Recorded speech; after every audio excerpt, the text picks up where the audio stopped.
अस्सलाम वालेकुम, मेरा नाम दिश है।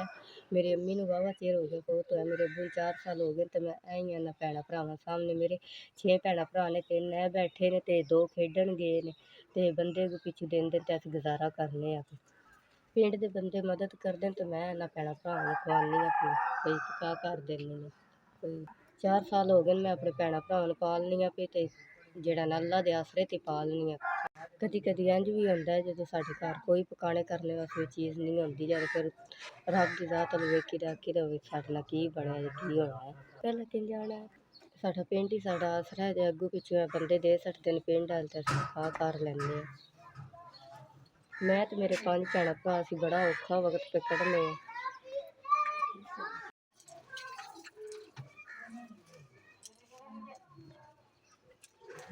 बड़ी मेहरबानी तुहाडी जेह्ड़ा तुसीं 5000 दित्ता घल्लेआ साढ़े तक्कर पहुँच गया।